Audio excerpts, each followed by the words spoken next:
श्री संत चोखा महाराज जयंती निमित्ताने देण्यात येणारा संत चोखा महाराज सामाजिक पुरस्कार 2026चा प्राध्यापक कमलेश खिल्लारे यांना देण्यात यावा, आमदार मनोज कायंदे यांची विधानसभेत शासन दरबारी मागणी। जय भारत जय संविधान। मी प्रवीण कुमार काकडे व आपण बघत आहात लोकप्रश्न न्यूज महाराष्ट्र। बुलढाणा जिल्ह्यातील देवगरजा तालुक्यात संत चोखा महाराज यांची पावनभूमी म्हणून प्रसिद्ध असलेले मेहुणाराजा येथे 14 जानेवारीला श्री संत चोखा महाराज यांची जयंती शासनाच्या वतीने साजरी करण्यात येते। हा उपक्रम चालू करण्यासाठी प्राध्यापक कमलेश खिल्लारे यांचे महत्त्वाचे योगदान असल्याने येणाऱ्या 14 जानेवारीला श्री संत चोखा महाराज यांच्या जयंती निमित्ताने देण्यात येणारा संत चोखा महाराज सामाजिक पुरस्कार प्राध्यापक कमलेश खिल्लारे यांना प्रदान करण्यात यावा, अशी मागणी मातोश्री राजा विधानसभेचे आमदार मनोज कायंदे यांच्याकडून विधानसभेत शासन दरबारी करण्यात आली आहे। तसेच शासनाच्या वतीने दरवर्षी प्रदान करण्यात येणारा हा सामाजिक पुरस्कार पुढील काळातही नियमितपणे सुरू ठेवण्यात यावा, अशी मागणीही त्यांनी केली आहे।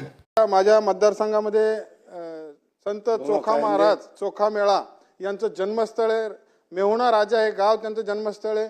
पांडुरंगाचे खूप निश्चिम भक्त ते त्या ठिकाणी म्हणून ओळखले जातात। पांडुरंगाचे भक्त म्हणल्यापेक्षा पांडुरंगच आमच्याकडे त्यांना तसं मानतात। तर अशा संत चोखा मेळाची जयंती 14 जानेवारीला त्या ठिकाणी असते आणि दरवर्षी थाटामाटात शासनाच्या माध्यमातूनच आपण ती साजरी करतो, जिल्हा परिषदेच्या माध्यमातून साजरी करतो। आपल्याला त्याची कल्पना आहे अध्यक्ष महोदय। त्या जयंतीच्या निमित्तानं 2016 मध्ये ती आपल्या सर्व गावकऱ्यांनी आणि परिसरातील सगळ्या नागरिकांनी संत चोखा महाराज सामाजिक पुरस्कार असा एक मागणी केली होती आणि तो राजकुमार बडोले साहेब तत्कालीन सामाजिक न्याय मंत्री होते।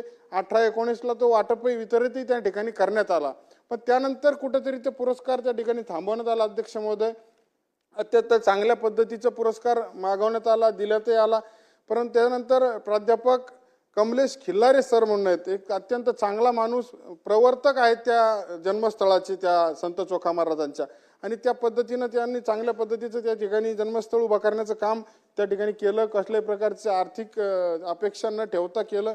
रुपये ते कोणत्याही कामाचा शासनाकडूनही घेत नाही, वैयक्तिकरित्याही कोणाकडून घेत नाही। अशा व्यक्तीचा प्रस्ताव निष्पक्ष त्या ठिकाणी आलेला आहे, कोणाचे कॉम्पिटिशन नाही, तर त्यांना तो प्रस्ताव त्या ठिकाणी देण्यासाठी मी सातत्याने मागणी करतो। तर आपल्या माध्यमातून माझी विनंती आहे अध्यक्ष महोदय की त्यांना तो पुरस्कार त्या ठिकाणी बहाल करण्यात यावा आणि लवकरात लवकर तो पुरस्कार जो बंद पडला 18-19ला तो वाटप करण्याची त्या ठिकाणी सुरुवात त्या ठिकाणी आतापासून त्या ठिकाणी केल्यास खूप आनंद आमच्या सर्व मंडळीला त्या ठिकाणी होईल। संत चोखा महाराजांना त्या ठिकाणी खऱ्या अर्थानं न्याय देण्याचं काम आपल्या माध्यमातून सर्वांच्या माध्यमातून होईल अध्यक्ष महोदय।